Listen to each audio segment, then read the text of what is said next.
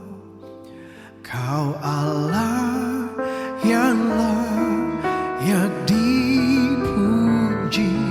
Ku kagum akan Engkau. Ku kagum hormat akan Engkau. Ku kagum hormat akan Engkau. Kau Allah yang layak dipuji. Ku kagum akan Engkau. Oh, I stand in awe of you. I stand in awe of you.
Tuhan kita Yesus Kristus. Terpujilah nama-Mu Tuhan di atas segala-galanya. Haleluya, haleluya. Berikan tepuk tangan bagi Tuhan, saudara. Haleluya.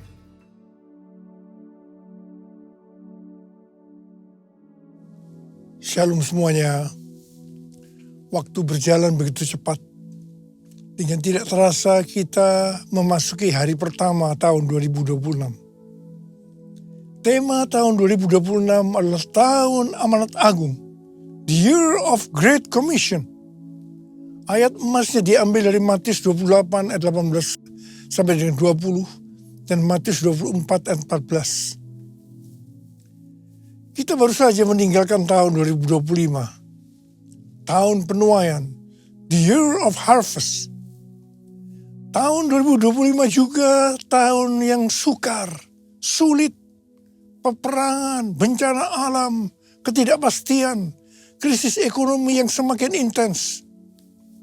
Meskipun demikian, memasuki tahun 2026 kita harus berani berkata bahwa tahun 2026 akan lebih baik dibanding tahun 2025. Yang percaya katakan amin. Apa dasar kita untuk percaya bahwa tahun 2026 akan lebih baik dibanding tahun 2025? Alasan pertama, sesuai dengan Ratapan 3 ayat 22 dan 23, tak berkesudahan kasih setia Tuhan, tak habis-habisnya rahmat-Nya, selalu baru tiap pagi, besar kesetiaan-Mu.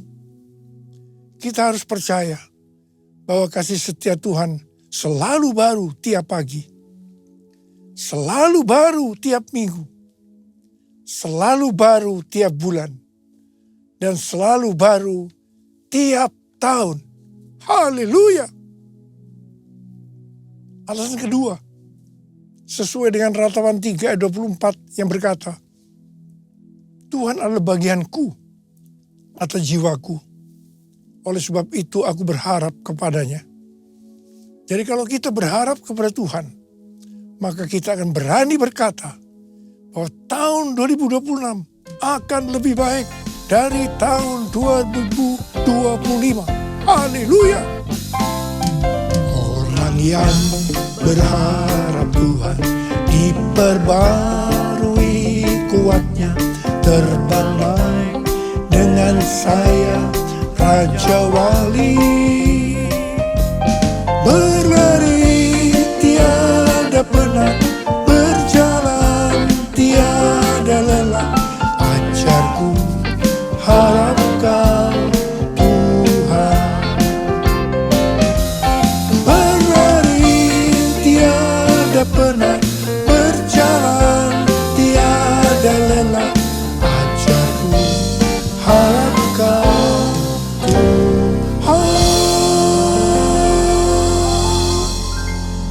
Alasan ketiga, mengapa kita berani berkata bahwa tahun 2026 akan lebih baik dibandingkan tahun 2025? Karena kalau hati kita melekat kepada Tuhan, karena kita hidup intim dengan Tuhan, sesuai dengan Mazmur 91 ayat 14-16, maka hal yang pertama, Tuhan akan meluputkan dan membentengi kita terhadap sakit penyakit, panah api dari si jahat, jerat penangkap burung, kedahsyatan malam, atau terror of the night, yang berbicara tentang penculikan, perampokan, pemerkosaan, pembunuhan, terorisme, peperangan. Hal yang kedua, Tuhan akan menjawab ketika kita berseru pada masa kesesakan. Dan hal ketiga, Tuhan akan memuliakan kita. Hal yang keempat, Tuhan akan memberikan panjang umur dengan berkat yang melimpah. Hal yang kelima, Tuhan akan memberikan keselamatan. Haleluya. Berdasarkan 5 hal ini, kita akan berani berkata, Tuhan, saya percaya bahwa tahun 2026 akan lebih baik dari tahun 2025. Yang percaya katakan amin. Alasan keempat, mengapa kita berani berkata bahwa tahun 2026 akan lebih baik dibandingkan tahun 2025. Karena kita memasuki tahun 2026, tahun amanat agung, yang berarti kita akan lebih dipakai Tuhan dalam proses penyelesaian amanat agung. Maka kita akan berani berkata bahwa tahun 2026 akan lebih baik dibandingkan tahun 2025. Amin. Aku percaya berkat-Mu atasku melimpah, kebajikan, kemurahan selalu mengikutiku. Ku puji, ku sembah Kau Tuhan. Ku puji, ku sembah Kau Tuhan. Ku puji, ku sembah Kau Yesus. Tahun 2026 adalah tahun amanat agung, the year of the Great Commission. Istilah amanat agung dipopulerkan oleh Hudson Taylor, seorang misionaris ke daratan Cina pada abad ke-19. Hudson Taylor terkenal dengan kutipannya, amanat agung bukanlah sebuah pilihan untuk dipertimbangkan, melainkan sebuah perintah untuk ditaati. Yang dimaksud dengan amanat bukanlah sekedar perintah, tetapi satu perintah pengutusan yang diperlengkapi dengan kuasa dan otoritas ilahi. Sesuai dengan perkataan Yesus dalam Matius 28 ayat 18 dan 19. Kepadaku telah diberikan segala kuasa di sorga dan di bumi. Karena itu pergilah, jadikanlah semua bangsa muridku. Setiap kali kita berbicara tentang amanat agung, maka kita diingatkan tentang tahun 2033. Sebenarnya ada apa dengan tahun 2033?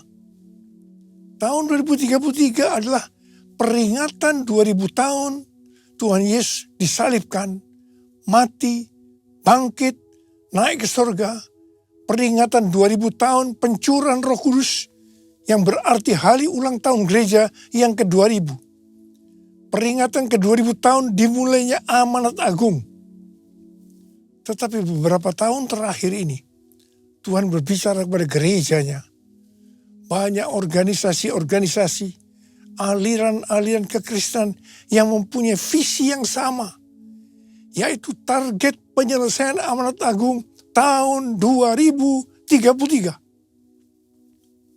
Waktu Tuhan Yesus ditanya oleh murid-muridnya tentang tanda kedatangannya yang kedua kali dan tanda akhir zaman, salah satunya Tuhan Yesus menjawab dalam Matius 24 ayat 14 yang berkata, dan Injil kerajaan ini akan diberitakan di seluruh dunia menjadi kesaksian bagi semua bangsa. Sesudah itu barulah tiba kesudahannya. Dengan perkataan lain, kalau amanat agung selesai, maka sesudah itu barulah Tuhan Yesus datang yang kedua kali. Kata sesudah itu tidak ada seorang pun yang tahu itu kapan. Bisa 1 hari, 1 minggu, 1 bulan, 1 tahun, atau beberapa tahun, yang jelas tidak akan lama. Mengapa?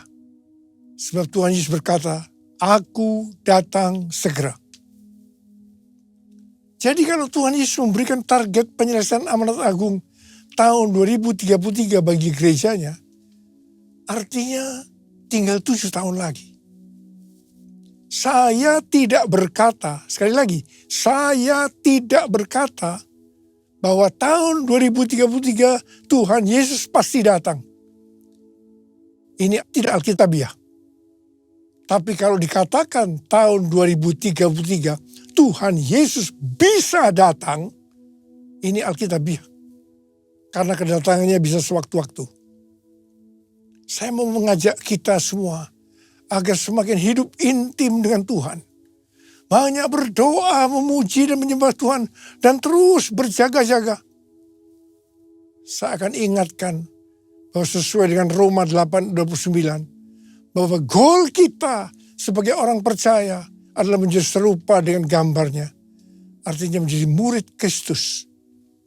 Untuk bisa menjadi murid Kristus, kita harus melakukan seperti apa yang terdapat dalam 1 Yohanes 2 ayat 6 yang berkata, barang siapa mengatakan bahwa ia ada di dalam dia, ia wajib hidup sama seperti Kristus telah hidup. Kalau kita hidup sama seperti Kristus telah hidup, maka kita akan menjadi serupa dengan gambarnya. Artinya menjadi murid Kristus. Tugas utama dari murid Kristus adalah menjadikan semua bangsa murid Kristus. Artinya menyelesaikan amanat agung. Hal ini sesuai dengan Matius 28 ayat 18 sampai dengan 20. Tuhan, ini aku, jadikanlah ku alatmu untuk memberitakan Injilmu. Tuhan, ini aku, jadikanlah ku hamba-Mu untuk melakukan firman-Mu. Penuhi hidupku dengan Roh-Mu, agar ku jadi saksi-Mu. Pakailah hidupku dan urapilah untuk kemuliaan nama-Mu. Untuk kemuliaan nama-Mu. Sebagai murid-murid yang menerima amanat agung dari Tuhan Yesus, kita harus belajar cara Yesus melakukannya. Sehingga kita bisa menjangkau dunia dalam 7 tahun ke depan sampai tahun 2033.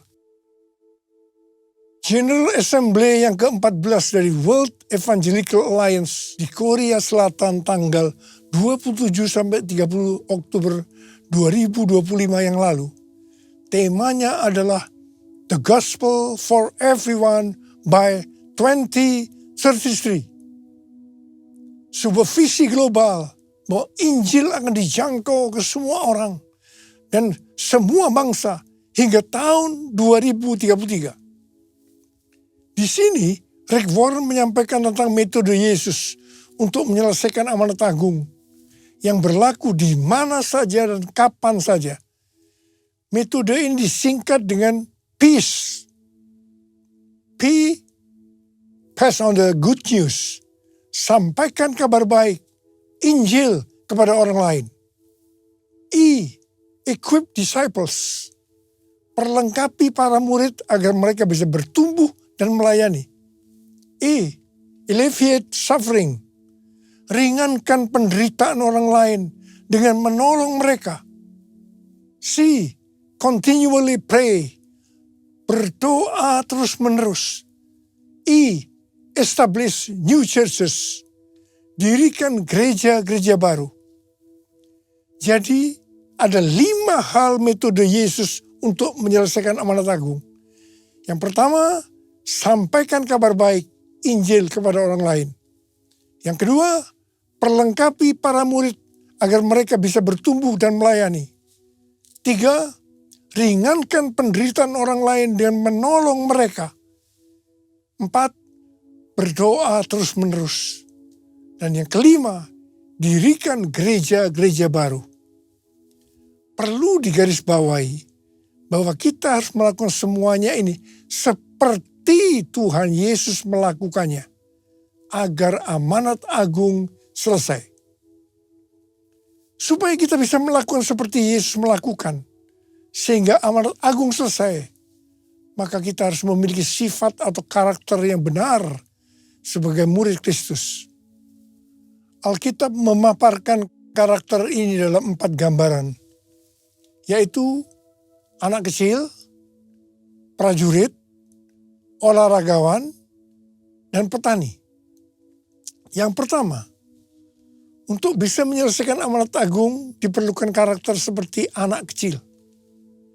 Tuhan Yesus berkata dalam Matius 18 ayat 3 dan 4, "Sesungguhnya aku berkata kepadamu, jika kamu tidak bertobat dan menjadi seperti anak kecil ini, kamu tidak akan masuk ke dalam kerajaan surga." Oleh sebab itu, siapa saja yang merendahkan diri dan menjadi seperti anak kecil ini, dialah yang terbesar dalam kerajaan surga. Anak kecil biasanya suka menangis, sangat bergantung dan percaya kepada orang tuanya, dan tidak suka berbohong. Kalau kita mau merendahkan diri dan menjadi seperti anak kecil ini, maka kita akan menjadi yang terbesar dalam kerajaan surga. Kalau kita berada dalam hadirat Tuhan, pasti kita akan menangis. Karena di hadirat Tuhan ada sukacita, ada kasih, ada nikmat senantiasa. Karena itu harus banyak berada dalam hadirat Tuhan. Yang mau katakan amin. Kita harus bergantung dan percaya kepada Tuhan, bukan kepada yang lain-lain, seperti bergantung kepada strategi manusia. Kita tidak boleh berbohong, sebab orang yang suka berbohong, bapaknya adalah iblis. Untuk menyelesaikan amanat agung, gereja harus rendah hati, bergantung dan percaya pada pimpinan Tuhan. Tidak salah kalau gerejanya menjadi besar, tapi dengan cara-cara yang benar di hadapan Tuhan. Banyak berdoa, memuji dan menyembah Tuhan, agar makin peka terhadap tuntunan Tuhan. Gereja Tuhan harus berkolaborasi. Karena itu gereja harus rendah hati. Yesus, ku sembahkan, sujud di hadapan-Mu, keinginan dalam hidupku hanya untuk menyembah-Mu. Yesus, ku sembahkan, sujud di hadapan-Mu, keinginan dalam hidupku hanya untuk menyembah-Mu, hanya untuk menyembah-Mu.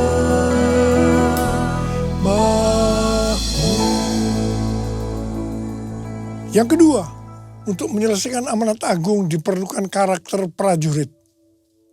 Seorang prajurit yang sedang berjuang tidak memusingkan dirinya dengan soal-soal penghidupannya, supaya dengan demikian ia berkenan kepada komandannya. 2 Timotius 2 ayat 4. Ini bukan berarti kita tidak boleh bekerja atau berkeluarga. Tetapi masalah-masalah kehidupan sehari-hari tidak boleh menghambat fokus panggilan utama kita sebagai murid untuk menyelesaikan amanat agung. Dengan demikian, kita akan berkenan kepada komandan kita, yaitu Tuhan Yesus Kristus. Dalam tahun amanat agung ini, iblis akan makin keras berusaha untuk mengalihkan perhatian kita dalam menyelesaikan amanat agung. Hati-hati, jangan sampai dialihkan oleh keinginan daging, keinginan mata, dan keangkuhan hidup. Dalam Alkitab, paling tidak ada 104 ayat yang berbicara tentang kesombongan atau keangkuhan. Amsal 6 ayat 16 sampai dengan 19 berkata, 6 perkara ini yang dibenci Tuhan, bahkan 7 perkara yang menjadi kekejian bagi hatinya. Mata sombong, lidah dusta, tangan yang menumpahkan darah orang yang tidak bersalah, hati yang membuat rencana-rencana yang jahat, kaki yang segera lari menuju kejahatan, seorang saksi dusta yang menyembur-nyemburkan kebohongan, dan yang menimbulkan pertengkaran saudara. Amsal 16 ayat 18 berkata, kecongkakan mendahului kehancuran dan tinggi hati mendahului kejatuhan. Yesaya 13 ayat 11b berkata, kesombongan orang-orang pemberani akan kuhentikan dan kecongkakan orang-orang yang gagah akan kupatahkan. Matius 23 ayat 12 berkata, dan barang siapa meninggikan diri, ia akan direndahkan. Dan barang siapa merendahkan diri, ia akan ditinggikan. Yakobus 4 ayat 6 berkata, Allah menentang orang yang congkak, tetapi memberi anugerah kepada orang yang rendah hati. Hari-hari ini saya banyak melihat anak-anak Tuhan dan para pemimpin dilemahkan oleh Tuhan. Seperti yang juga dialami oleh Rasul Paulus. Ini semua diizinkan Tuhan. Supaya kita tidak meninggikan diri. Tuhan berkata, dalam kelemahanlah kuasaku jadi sempurna. Kalau kita mau dipakai Tuhan lebih lagi, maka kita harus siap untuk dilemahkan.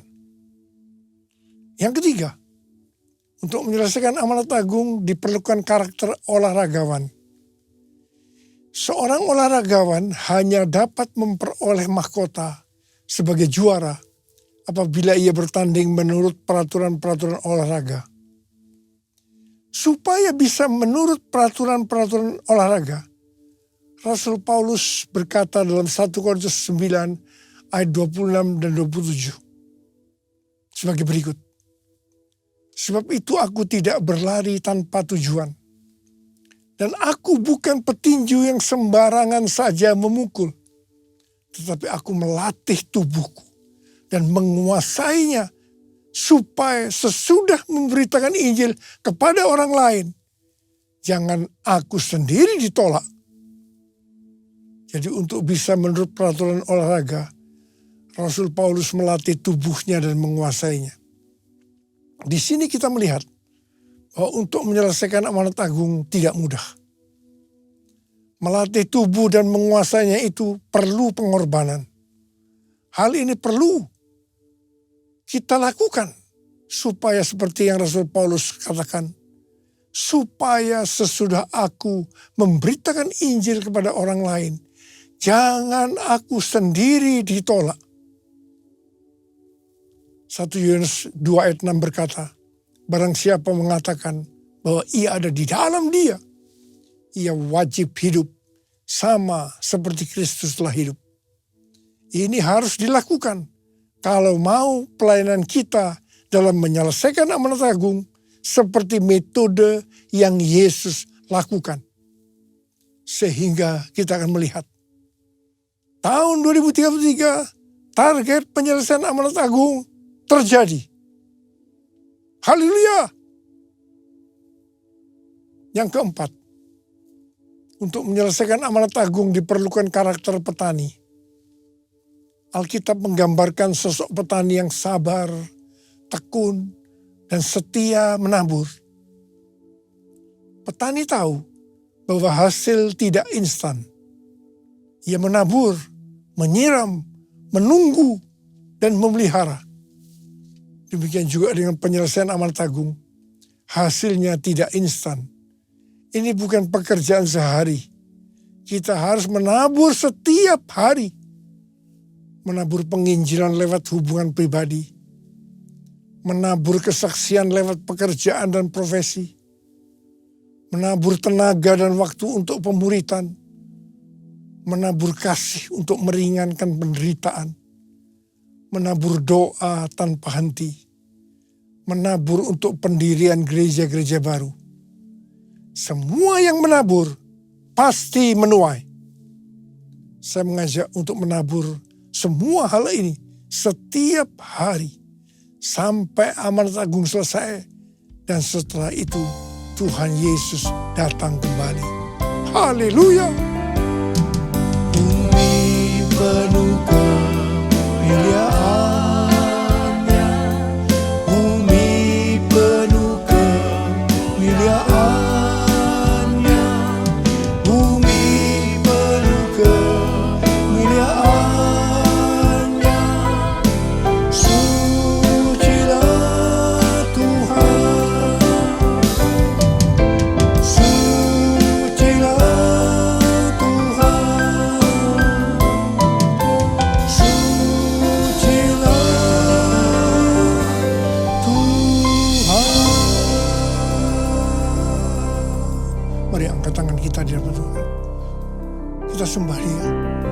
boleh berbahasa roh.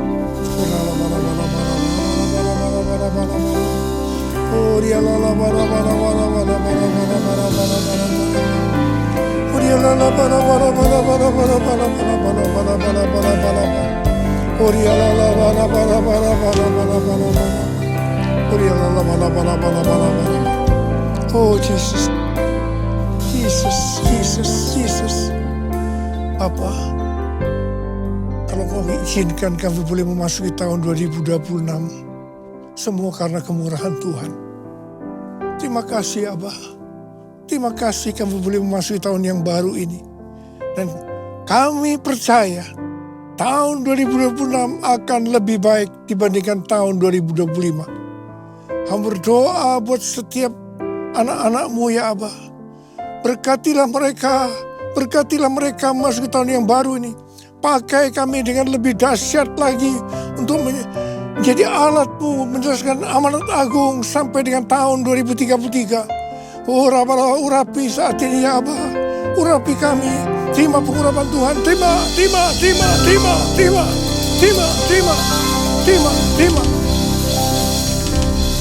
Dalam nama Yesus. Amin. Kita akan masuk dalam perjamuan kudus. Saudara, perjamuan kudus adalah perjamuan Tuhan Yesus sendiri. Kita akan mengingat ayat ini. Sebab setiap kali kamu makan roti ini dan minum cawan ini, kamu memberitakan kematian Tuhan sampai Ia datang. Perjamuan kudus adalah perjamuan Tuhan Yesus sendiri. Setiap kali kita masuk dalam perjamuan kudus, Tuhan Yesus selalu berkata, biarlah ini menjadi peringatan akan daku. Karena itu mari, arahkan hati kita kepada kebaikan Tuhan. Ingat kebaikan Tuhan, tundukkan kepala. Tuhan, siapakah kami sebelum kami mengenal Engkau? Kami semua orang berdosa. Upah dosa adalah maut, mati. Tapi Engkau yang tidak berdosa telah dijadikan dosa oleh karena kami. Engkau harus turun dari sorga mulia. Mati ganti kami dengan penderitaan yang luar biasa. Sungguh kalau kami pikirkan ya Tuhan, betapa baiknya Engkau itu. Bapa, terima kasih. Kau jadikan kami sebagai anak-anak-Mu. Kau tuntun, Kau bela, Kau lindungi. Kau tegur kalau kami salah. Itu Engkau ya Abah. Itu Engkau. Kita akan masuk dalam perjamuan kudus. Tuhan akan memberkati kita melalui perjamuan kudus. Tapi Tuhan mengingatkan kita. Kita harus makan dan minum dengan cara yang benar. Karena itu, lihat keadaan diri masing-masing. Memasuki tahun yang baru, introspeksi. Kalau ada hal-hal yang harus diselesaikan, di mana kita lakukan tahun 2025, minta ampun. Minta ampun. Ampuni kami Tuhan. Ampuni kami. Apa Engkau melihat anak-anak-Mu yang sudah menyelesaikan segala sesuatu dengan Tuhan? Ampuni kami ya Abah.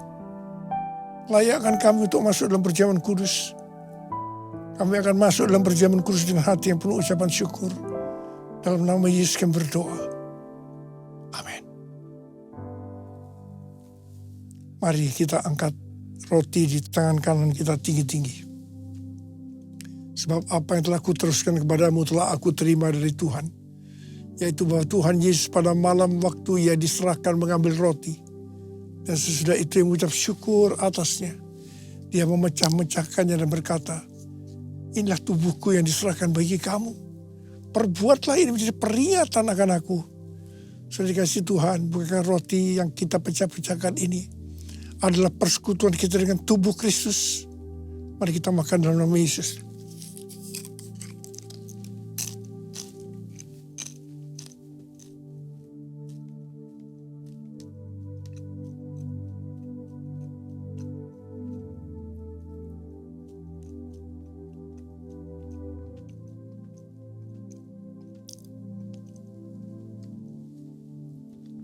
Angkat cawan di tangan kanan kita tinggi-tinggi. Demikian juga ia mengambil cawan sesudah makan lalu berkata, cawan ini adalah perjanjian baru yang dimeteraikan oleh darahku. Perbuatlah ini setiap kali kamu meminumnya, jadi peringatan akan aku. Sudah dikasih Tuhan, bukan cawan pengucapan syukur. Yang atasnya kita ucapkan syukur adalah persekutuan kita dengan darah Yesus. Mari kita minum dalam nama Yesus.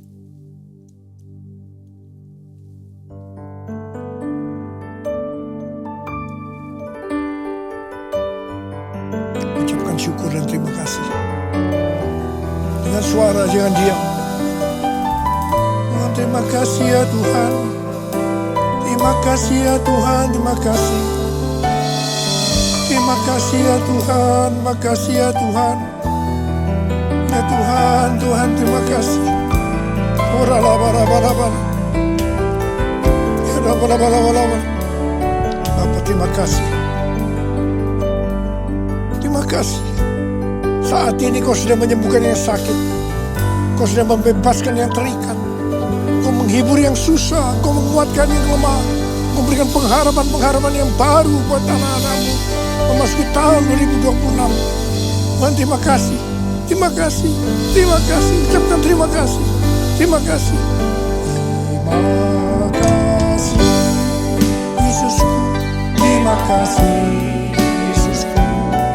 Puji syukur hanya bagi Tuhanku. Terima kasih Yesusku. Terima kasih Yesusku. Puji syukur hanya bagi Tuhanku. Terima kasih Yesusku. Terima kasih Yesusku. Puji syukur hanya bagi Tuhanku. Terima kasih Yesusku. Terima kasih Yesusku. Puji syukur hanya bagi Tuhanku. Puji syukur hanya bagi Tuhanku. Puji syukur hanya bagi Tuhanku.